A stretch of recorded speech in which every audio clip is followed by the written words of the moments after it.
The advice I would give is when you take an athlete with a disability, you put the emphasis on the athlete, not on the disability.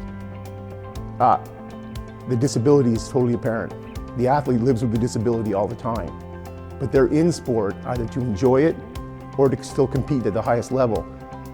They don't see the disability as the main thing. They see themselves as an athlete. So for me, it's imperative that you moving into parasport, you focus on their athletic abilities and the athletes themselves.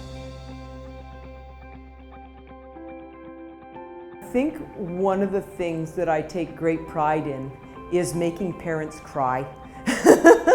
And not in a sad way. The first time they walk onto the pool deck and they see their child completely included, they see their child achieving something that they never thought possible, when they see their child interacting with another child and developing a friendship.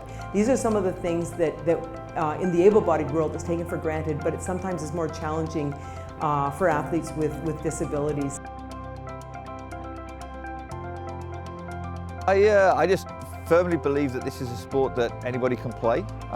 You just have to be sometimes a little creative with what that might look like and how you can maybe tweak some of the rules and how you lay on a session.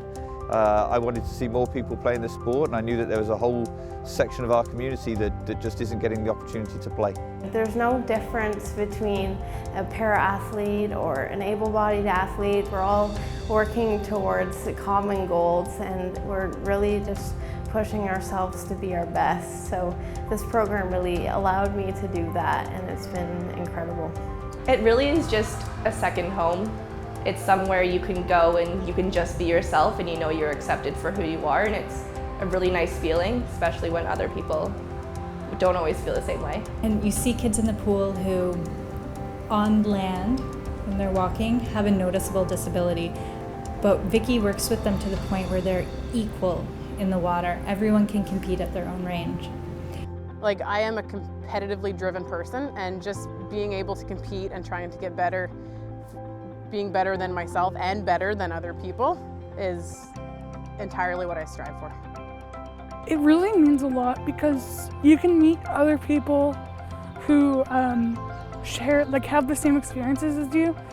So if you're feeling not motivated because, oh, you have to play on a sighted team, well, everybody else on this team is blind or partially sighted.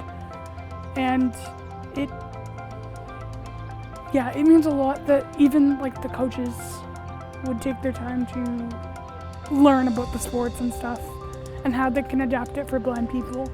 So one of the other challenges that we can get across, because there's kind of a nervousness about getting involved in parasport, that you maybe have to do more, or you have to be an expert in certain fields, and you really don't. You just have to be able to communicate with the athlete, with the player, and then after that you see that the game takes off, the chemistry starts to happen, and it's just about playing soccer. I think coaching a team is the same able-bodied or para. I think I'm a better coach because I've had the opportunity to coach para-athletes. But I think that we're just working with young people, helping them achieve their goals. And I believe that sport is more about life lessons and the skills you develop that you can take into the rest of your life. To me, I've coached both sighted and visually impaired athletes, and it doesn't change. Right? Whether it's an athlete with a disability or it's a fully able-bodied athlete, it doesn't change. The things you enjoy as a coach is seeing your athletes progress, seeing your athletes' skill level develop, seeing them improve, seeing them achieve, right? It's the same. It doesn't matter. You could actually just lop off the disabled part, and it's the same. A coach is a coach. An athlete is an athlete. A coach is a coach. An athlete is an athlete. A coach is a coach. An athlete is an athlete.